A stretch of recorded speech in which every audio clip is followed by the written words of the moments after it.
First of all, I am sharing this screen.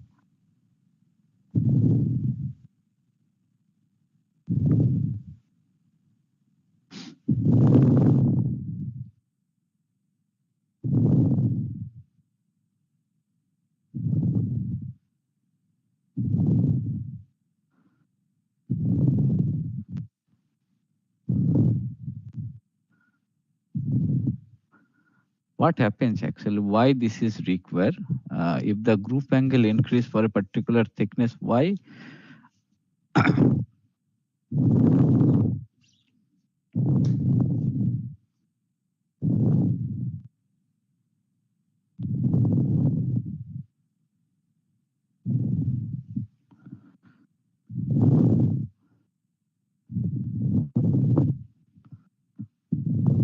I think this is well visible. Generally,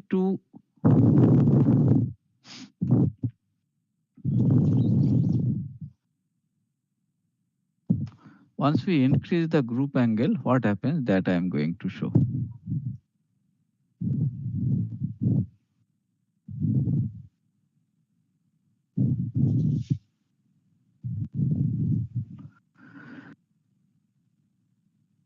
All of we are very well familiar till now that what is group angle and what is root opening.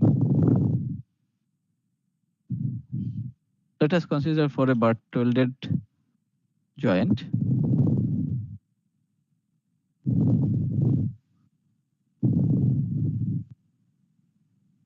Generally, the angle between two fairing surface is known as group angle. That you know very well. And what is root opening? Root opening is at the root. What is root? Root is generally the closing distance between two fairing face, you can say. I have already explained this thing very clearly. This is called root opening.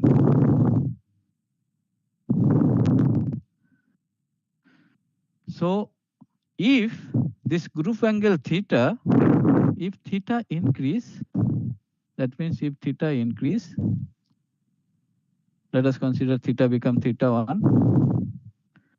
Then generally what happens, this root opening, let us consider it's R.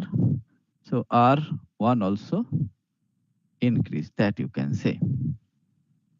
R not increase, R decrease actually.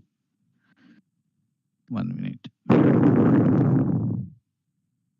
R decrease. And if theta 1 decrease, then R1, you can say R1 increase. Why? Generally, this root opening is required to access the, you can say, consumable material as well as to access the electrode properly. Why? Little bit I am explaining, then it will be more clear to you. Now you see, let us consider this is the root opening for a particular thickness of plate. Another case for same root opening, let us consider initially root opening as R. Then second case, let us consider the root opening is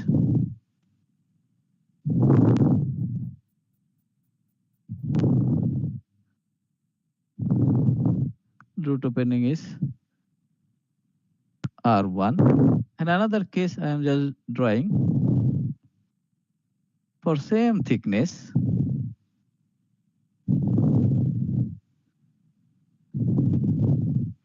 For same thickness, if this angle is decreased. So you see, so one case, so let us consider this. This is case number 1. This is case number 2. So in this 2 case, let us consider this root opening is R. What I am telling you, both the cases are. Now in both the cases, if we go for applying the what is called pillar material deposition, or you can say to do the welding using this electrode. Let us consider it may be consumable electrode or non-consumable electrode itself. Now, you see, for same thickness, if there will be any contact of this electrode with this faying phase, then generally your arc will short. Once the arc will short, at that time, one thing you should keep it in mind. Once the arc will short, then your arc will extinguish. Whatever the arc will be there, this arc will extinguish. That's why always you should keep it in mind. We should make our group angles such a way so that this electrode should not have a contact, you can say touch with this faying phase, this phase or this phase. This you should keep it in mind. This is first point. Second point, if it is a consumable types of material, whatever the droplet will form, this droplet also should have a proper deposition at the root side also. At the root side also it should have a proper accessibility, you can say. So due to these things, generally one thing you should keep it in mind. Let us consider for this case 1 and case 2. In case 1, your group angle, let us consider little bit higher. Let's case 1 group angle is theta 1 and case 2 group angle is theta 2. Now at case 1, one thing you can see, if theta 2 is less than theta 1, then what happens?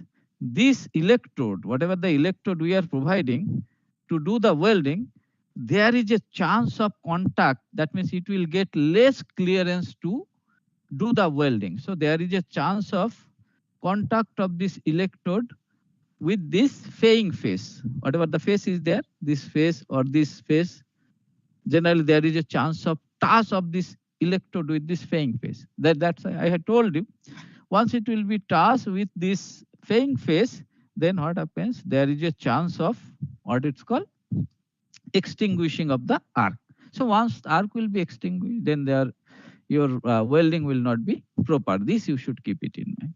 That's why one thing you should keep it in mind. If this what it's called groove angle increase, then what happens? You can decrease the what it's called root opening. This you should keep it in mind, because if groove angle increase, in this case you can see here groove angle is more. Let us consider this is case 3rd. So here generally if you provide the electrode, generally you will get more clearance due to this more groove angle. So there will be less chance to what it's called touch this electrode with this surface, and there is a less chance of shorting out this electrode. So once this shorting out of the electrode will not be there, then welding will be proper. And another thing also you should keep it in mind, generally higher the root gap, generally, and higher the, you can say, groove angle, there is a chance of higher is material deposition. Higher is this weld material deposition. That's why what happens, it is better if we increase the groove angle, then what it's called root opening once will decrease, then there will be required, you can say there will be required less amount of what is called filler material. This also you should keep it in mind. Okay, this also you should keep it in mind. How it is that you can observe itself. Let us consider for a particular angle, initial for a particular angle your group, let us have for a particular angle 50 degree. Root opening is this. For same angle, if you decrease the root opening, then what you can observe? For same angle, if you decrease the root opening from itself, you can observe your, you can say this groove surface will decrease, as well as you can say your what it's called groove volume will decrease. So your deposition material will decrease. This you should keep it in mind. What I'm telling, understand? Mainly one thing you should keep it in mind, to access the electrode properly in the groove, generally this root opening as well as groove angle is required. This you should keep it in mind. As well as Some other effect also there in groove angle and what is called root gap, because proper access of the molten material should be at bottom side also. So if bottom side molten material is not, if the in bottom side the molten material will not supply properly, then your welding will not be proper. There is a lack of fusion in root side also there. So to access all these things, generally this root opening and group angle is required. This you should keep it. So root opening and group angle are required for accessing the electrode, accessing the molten material, and what happens, proper fusion, proper penetration, and proper weld bit geometry. Generally, what it's called, this group angle and root opening is required. But your question was not that. What is the effect of root angle, group angle theta with root opening R? So always it has a inverse effect. That means if group angle increase, then generally it is required to decrease the root opening. If it will not decrease, then there will be required more volume of material. If you will not decrease, does not matter. If you will decrease, then what happens? Your volume of material will be less, because if you will, if your root opening, if will not decrease, then what happens? If you increase the angle, your volume of material will increase. Then what happens? Your what it's called, accessibility will be more spacious. That you can say. But if you decrease, then you can decrease the volume of material deposition, as well as what it's called, you can decrease the you can control the accessibility of the electrode properly. That you should keep it in mind. Okay. This I have already explained very clearly, that I have already shown. Now, if you have any other queries, you can ask me, because I am now live. Yeah. Some of you already asked one questions. Another one question.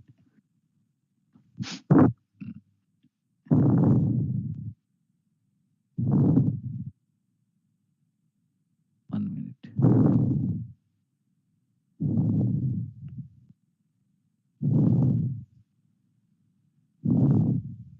Good afternoon, sir. Yes, good afternoon. Very good afternoon, right? Yeah. Sir, I have one more question regarding this arc flow. Regarding this arc flow. Yes. So, actually, in one of your slide, you have shown that with decreasing speed, the arc flow should minimize. Yes. Why? But why? Yeah. Yeah. First So of all, actually, you are not getting this point. No? Yeah, because I was thinking, if this arc speed is on the higher side, then there will be less time for magnetic forces to act on the arc. Okay. So I was thinking it could be otherwise, like for higher speed, the arc flow should be minimum. Not like that. Actually, you see, whatever the things you are telling, correct. But what happens, you see, what is happening, if the welding speed increase, then arc is not getting sufficient time to stable. That you can say. What I'm telling, understand? And what happens, building up this, you can say, that means speed in the sense, if it is very high speed, then there is a chance of more arc blow. But if it is within a limit, within a range, then there is a chance of arc blow, but that can be controllable. What I am telling you, understand? Rajesh, I am explaining this thing very clear way, then it will be more clear to you, right? Just, I am 1 minute. Okay, I'm just showing this thing. Just you will now get it actually. What is happening in case of arc blow case? 1 minute.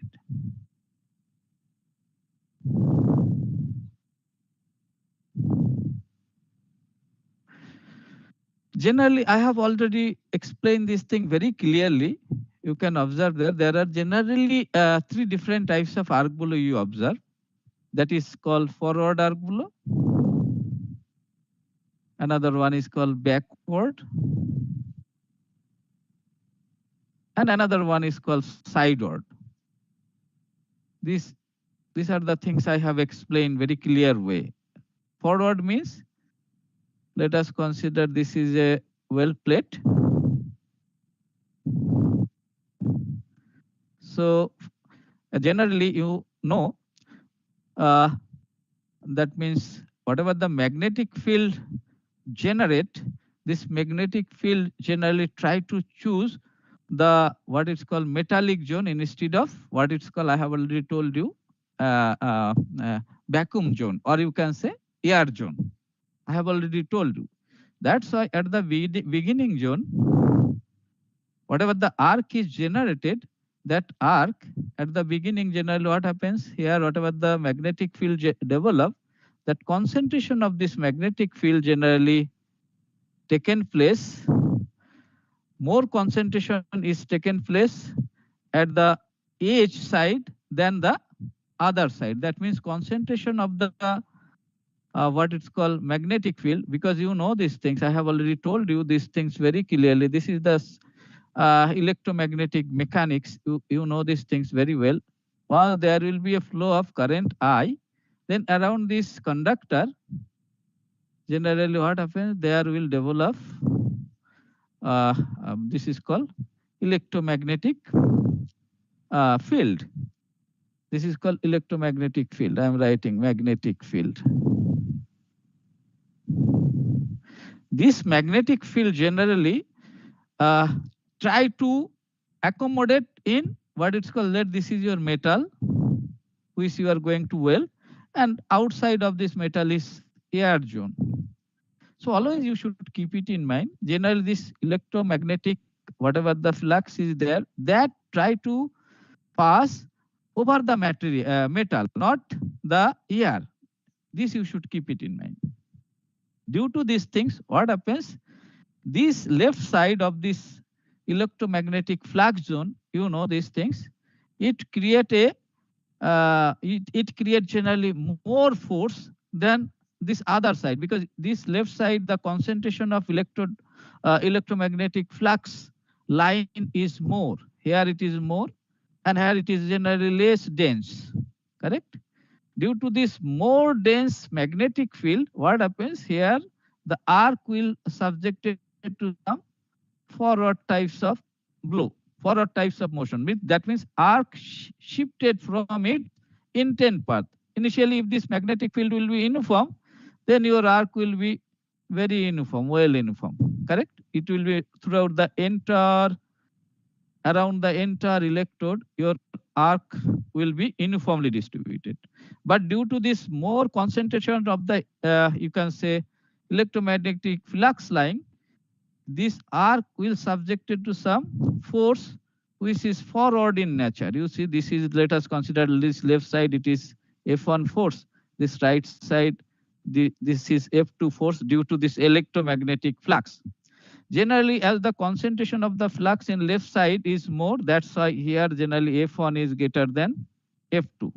Due to this thing, this arc is generally, you can say, move forward direction. Clear? So this is generally called forward arc blow.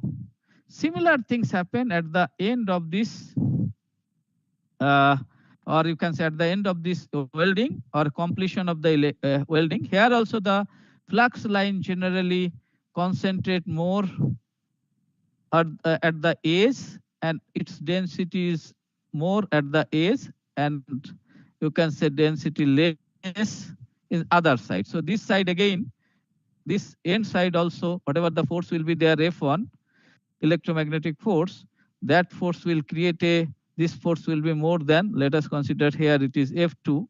So F1 will be more than F2. That's why this arc again will bend like this. This is called backward arc blow. This I have already told you. Apart from this thing, at the center line where there is a earthing, so at this earthing zone, generally what happens here also, there is a flow of current. This flow of current also generally what it's called, creates some effect on arc. Once this arc come close to this, what it's called, close to this earthing zone. So that's why what happens here, generally arc try to move in sideward direction. Like instead of moving its a straight line, it generally bend sideward direction. Okay, near the earthing clamp. So this is called sideward arc blow. Now you see, so if something, let us consider this is a arc. Okay, if this arc will move at a particular speed, let's say v1. Now next case, if this arc will move little bit higher speed, then what happens? There is a chance of arc blow. Arc blow in the sense, what happens? You see, one types of, you can say, due to this motion of this arc, there is a chance of creating some force. You see this side, because around the arc there will be electromagnetic force, correct? If it is more speed, then there is a chance of resisting types of force on this arc. What I am telling, and this is according to mechanics, you can say.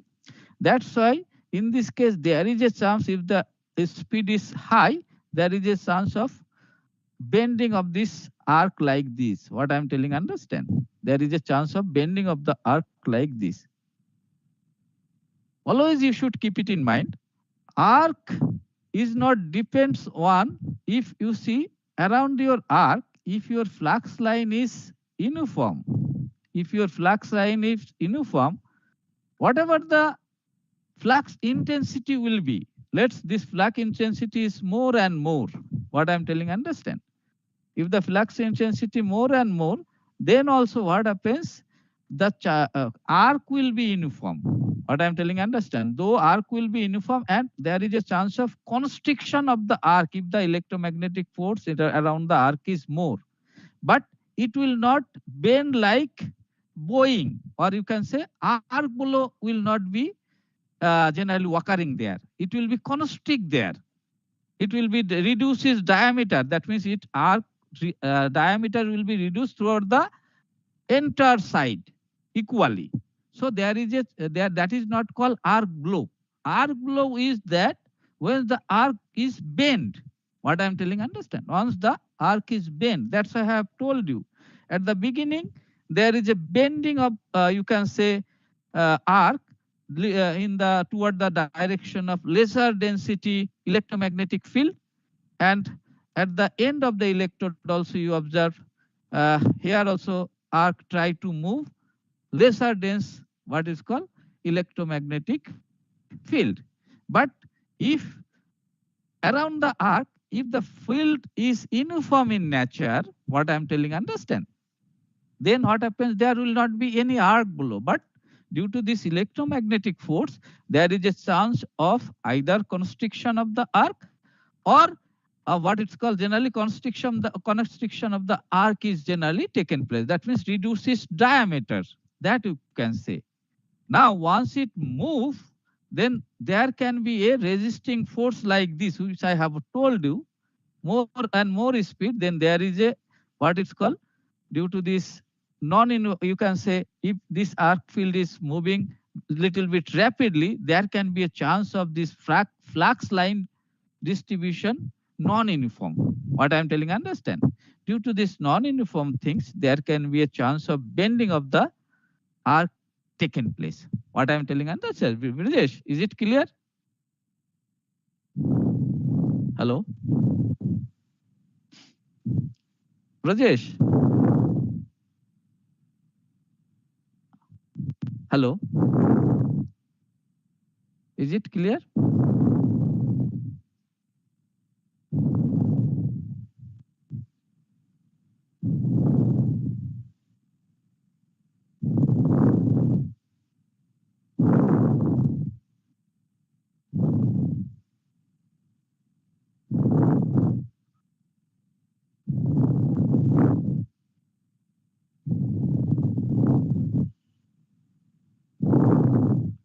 Is it clear now, Brajesh?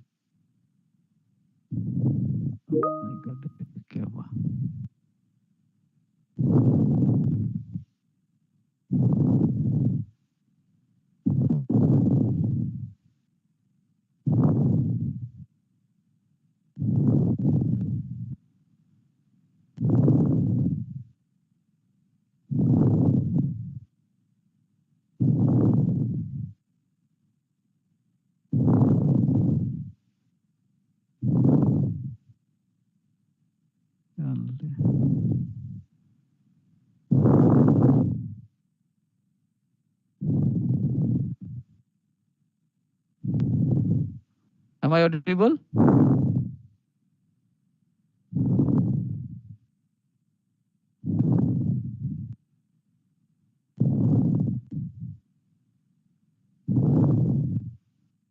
Hello.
Hello.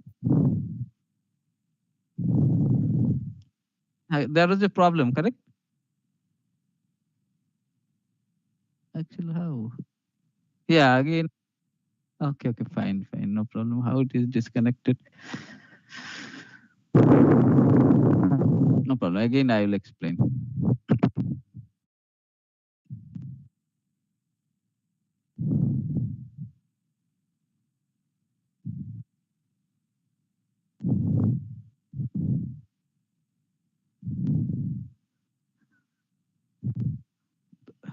Hello, Brajesh.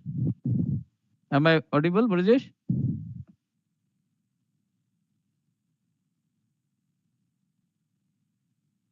Okay, no problem, no problem.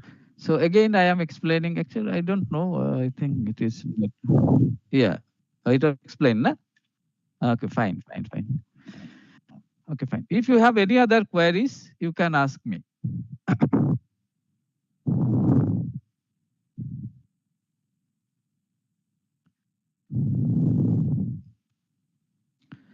So actually, little bit I am explaining because as this course started just before 3 4 weeks.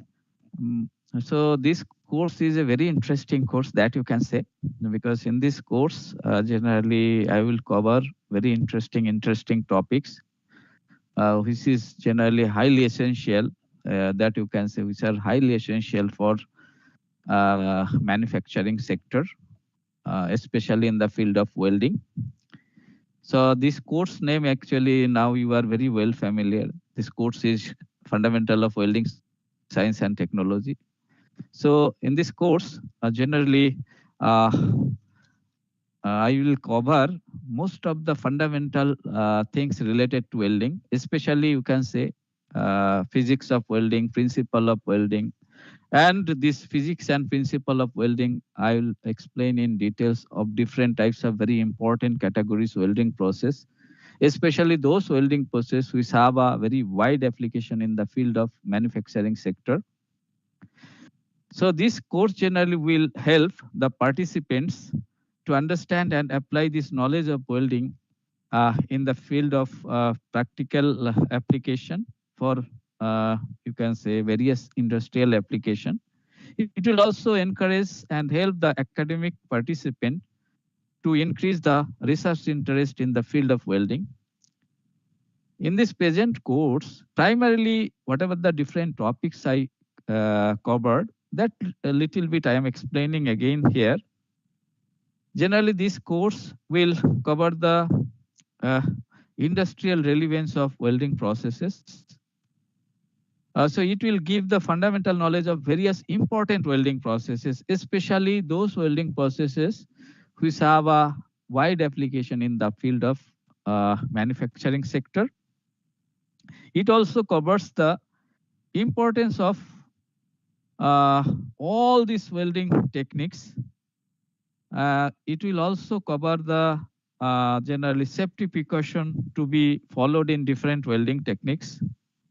This course covers the physics and principle of welding processes, especially those welding processes which have wide application in the field of manufacturing sector. In this course also you will see this course also covered very important topics related to welding, that is welding defects and its inspection. In welding defect and inspection, I have covered most of the type of welding defects. Its cause, you can say its causes, its remedies, and how we can, what it's called, minimize these causes of different types of defect. That related thing in details I have discussed there. At the end of this course also I have shown you whatever the defect generally arise, to how we can check those defect. That related thing in details also I have discussed in this course.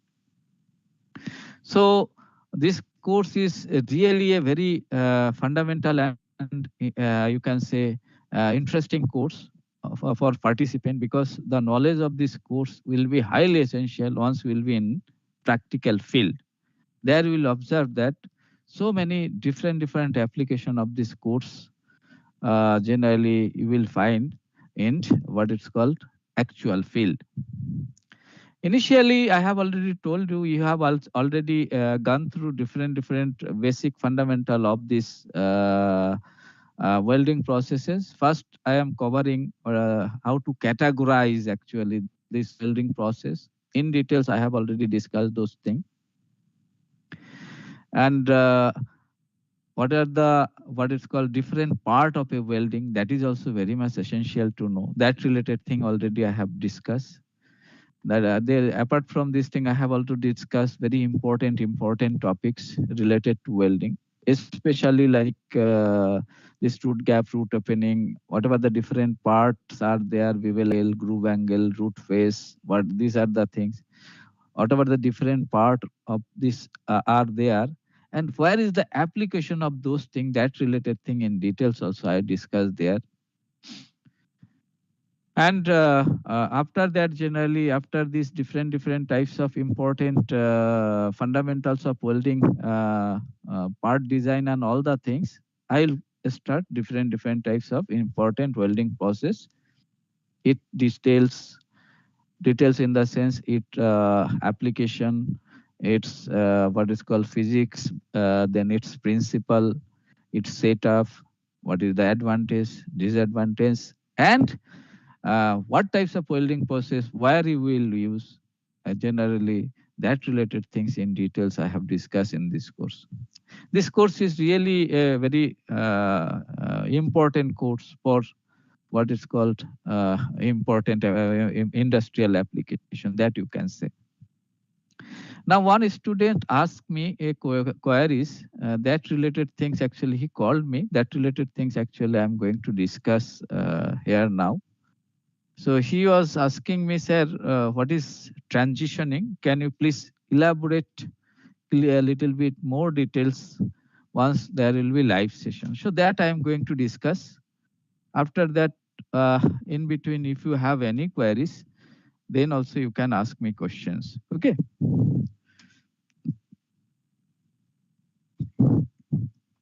So transitioning related things I am now going to discuss little bit. Generally, you are very well familiar about different what it's called part of the welding process. Its S preparation details I have also discussed. So there you observe that at the end of this different part of a welding process I have already discussed. Once you go for doing different thickness welding, then there I have discussed about transitioning. Okay. Now you see, let us consider this is a welded joint or welding configuration, you can say. Let this plate have a thickness T1 and this plate have a thickness T2. Now this is dissimilar thickness welded joint. Here you can see T1 is greater than T2. So for this case, if you make a groove angle here, and if you do the welding here, if you do the welding here, then what happens? These two workpiece will join together, no problem, no issue at all. But you observe that if you join like this, due to this joining, you can observe that here in this joining position, there is a abrupt change. This is a, you can say, this is a abrupt change. So if there is a abrupt change in a structure, and if this structure is subjected to loading, let us consider it's subjected to loading P, then due to this abrupt change, in this abrupt change zone, you can say there will be a chance of what is called stress concentration. Stress concentration. So this stress concentration means here in this abrupt change zones, accumulation of stress is increase. That means here the stress magnitude, you can say, increases. So here, as the stress magnitude increases, that's why what happens here is what is called this, you can say, due to these types of configuration, if you will not proper what is called a precaution, there is a chance of reduction of service life of these types of structure. So to overcome this stress concentration effect, generally what happens in case of dissimilar thickness plate weld, this abrupt change, we generally, abrupt change effect generally we try to overcome with the help of some operation or some technique, you can say, that is called transitioning technique. So what we used to do, so instead of doing welding directly here, what initially we used to do, we generally remove some portion. We did some tapering, you can say, in this thicker plate, and we remove this shaded portion from this what is called thicker section. So this removing of this material generally follow some standard that you can say. Let us consider this length is L and this thickness generally reduction here is, let us consider H. So always you should keep it in mind. Generally this L should be at least approximately equal to 4 times of the height of this reduction. This you should, that means from where we should start the tapering, this you should keep it in mind. That means if this H is let 1 inch, then tapering should start at a length from 4-inch distance. This you should keep it in mind. So after that, generally what happens, this tapering will be like this. That's why this is also called 1 in 4-inch tapering or 1 in 4-inch transitioning. So if you do like this, then what happens? Generally chances of stress concentration effect is reduced, decrease drastically. Due to these things, what happens? It's, you can say, fatigue life and other things increase, and its fatigue life generally is not much hampered for these dissimilar types of configuration. This is generally called transitioning phenomena. This is a very interesting phenomena for dissimilar thickness types of plate joint.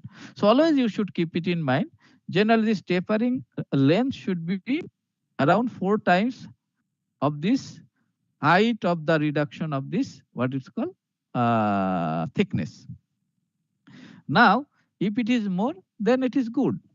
But what happens then, for that case, generally your time and other things required will be more, that you can say. But it should not be less than this 4A's. This you should keep it in mind. Then you will get good results. This you should keep it in mind. Okay. I think now transitioning is very clear to you. Let's see any other queries are there or not.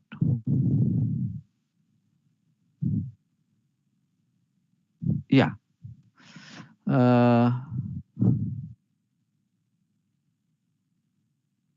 Brujesh Asti. Tamila San is no queries.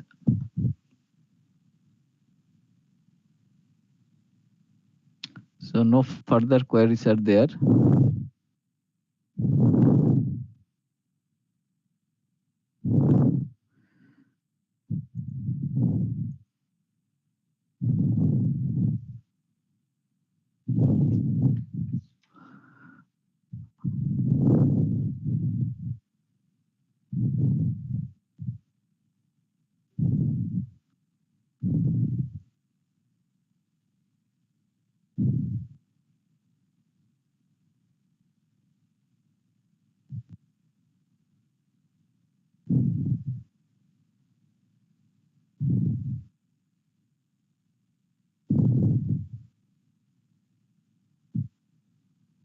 One minute.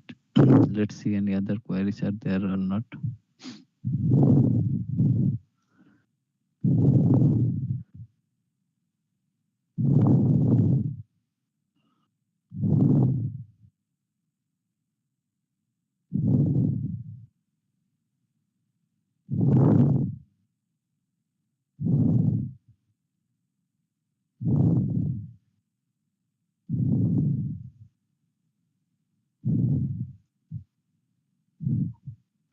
Yes, one student actually sent me a mail.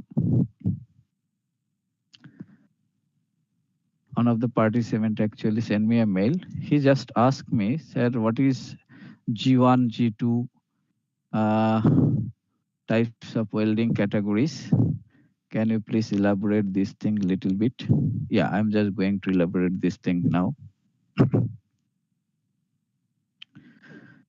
Generally, welding, I have already shown you that welding can be categorized depending upon its position, depending upon its what is called source of heat, depending upon its phases, depending upon different way actually I categorize. So apart from this thing, generally welding can be grouped into another 5-6 different way. That is generally called 1G, 2G, 3G, 4G, 5G, or 6G types of group are also there. These different types of welding generally group. This group is generally what you need to know actually. So one student already asked me this question. What is this 1G, 2G? What is this G letter represent? What is this one represents? So that related things little bit I am just explaining. So welding generally can be grouped in depending upon these types of name also, like 1G, 2G, then 1F, 2F. So here one thing you should keep it in mind. While this welding is grouped based on this G or F letter, so here 1G generally considered the simplest and easiest kind of weld. This you can say. So here other welding process, if that means if it is 2G types of welding, then this welding is little bit complicated than 1G. What I'm telling, understand? This G represent generally group types of welding. That generally for group welding means for butt types of welding, that you can say. And F represent fillet types of welding. This you should keep it in mind. So 1G, 2G, generally 1G is you can say flat welding. 2G is you can say horizontal welding. 3G is vertical welding. 4G is you can say overhead types of welding. So these types of different welding process depending upon its position, and G represent group. Actually, this 1G, 2G, 3G, 4G, these types of name came. Now 1F, 2F also is similar types of, in case of fillet welding case, if it is flat types of fillet welding, then it is called 1F. If it is horizontal types of fillet welding, it is called 2F. Then if it is what is called 3 represent vertical and F represent flat, 3F, and 4F means overhead types of fillet types of welding. F represent fillet welding. Fillet welding I have already told you in details. So I'll just discuss this thing a little bit further, more details here. So these are the nomenclature is based on American Welding Society. And you can say ASME generally use the this designation. So ASME standard and American Welding Society also follow these types of standard. While ISO also have some standard, that ISO standard is little bit different than what it's called American Welding Society and ASME standard. This you should keep it in mind. Like ISO standard is like here 1G or 1F. This thing is generally in case of ISO standard, it is represented by, you can say, PA, PB, PC, PD, PE, PF, and PG. What I'm telling you here, 1G represent PA, 2F represent PB, 2G represent PC. Like these types of nomenclature are there. So these are generally called ISO standard. So in that's why here I have I want to say something. In case of ISO nomenclature, generally the direction and starting point don't matter. Usually it is also specified as you can say L045 is a specification is there. There you can get in details about ISO types of categories. Okay. So this related things actually one participant asked. So this is generally the another way of categorizing the welding process. So I feel you got the idea about this. If you want little bit more details, I can show you in slide. That will be also helpful to you.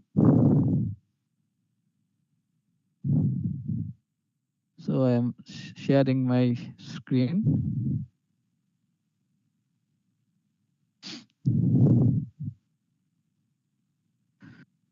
So I have already told you, generally 1G, 2G, 3G, 4G, these types of nomenclature is also there of welding process. Similarly, 1F, 2F, 3F, 4F, even 5G, 6G, these types of welding process. Generally 5G, 6G is used for circumferential types of pipe welded joint. That you should keep it in mind. So that is very interesting things. That also I'll just little bit discuss, then it will be more clear to you. Okay.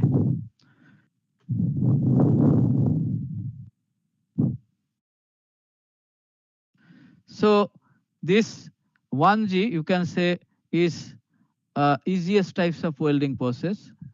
And now what is G? G represent group types of welding. Group generally you can observe in case of butt welding, correct? This is called groove welding. So where we used to make a groove. So in case of butt welding case, generally this 1G, 2G, 3G, 4G types of thing is used. And in case of fillet welding case, fillet welding means the fillet welding generally is done outside of this face, you can say. Fillet welding is looks like triangular in nature. This is called fillet weld geometry. So you know this thing, I have already explained this thing in details. So once you do this fillet types of joint, this is called fillet weld. The shape is triangular and this is called groove weld. Okay. So generally G is used for groove weld, then this F is used for this fillet types of joint. And this 1, 2, 3, 4, this we use for positioning purpose. 1 is generally for flat, 2 is for horizontal, 3 is for vertical, and 4 is called overhead. So generally you can say this 4G or 4F, these are all overhead welding process. This is the toughest welding process that you can say. Okay. This question is generally on a student asked me through his email. That's why I'm just discussing this thing here. Okay. If you have any other queries, you can ask me.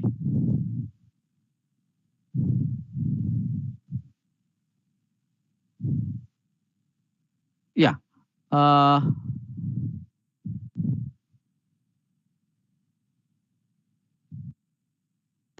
Yes, one student generally asked me, uh, depending upon the what it's called. Yes, what he asked. Depending upon the mechanism, how the welding is grouped or how the welding is categorized. Yeah, depending upon the mechanism, I have already told you, the welding can be grouped into three different categories. One is called manual welding process. Another one is called semi-automatic.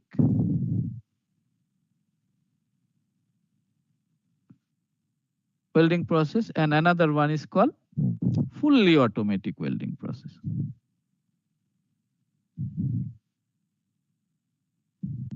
Fully automatic welding process. So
manually, these types of welding process is known as manual types of welding process. What I'm telling, understand?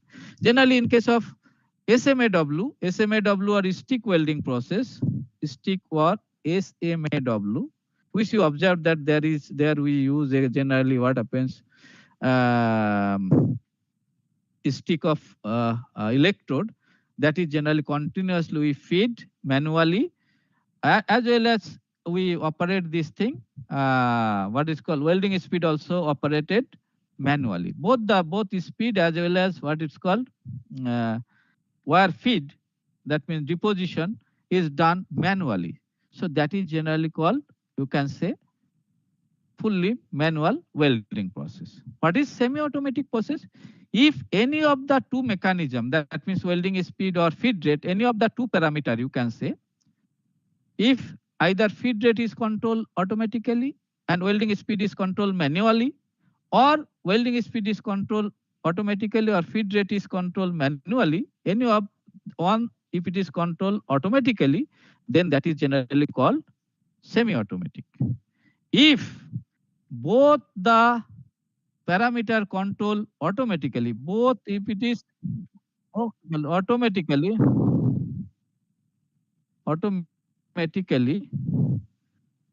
then that is called, what is called, fully automatic, fully automatic welding process. This you should keep it in mind. Both if it is automatically operated or control, then that is called fully automatic. So depending upon these two parameters, this the welding is grouped in manual, semi-automatic or fully automatic types of category. This you should keep it in mind. If you have any other queries, you can ask me.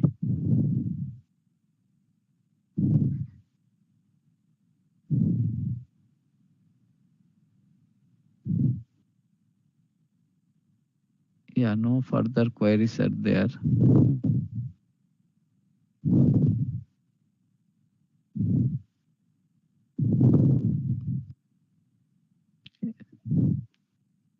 Okay, no problem.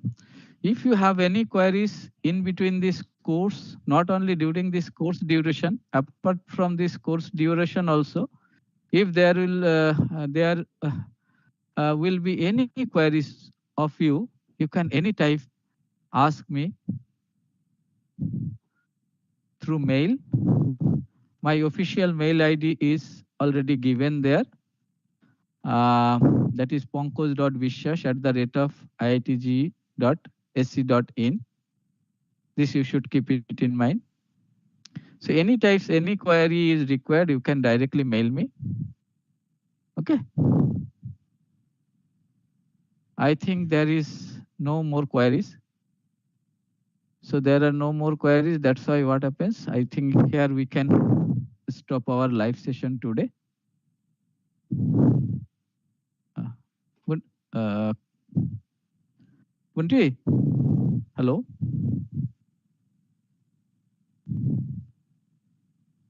I think no further queries are there. Okay. So I think we can quit today. Thank you. That is all.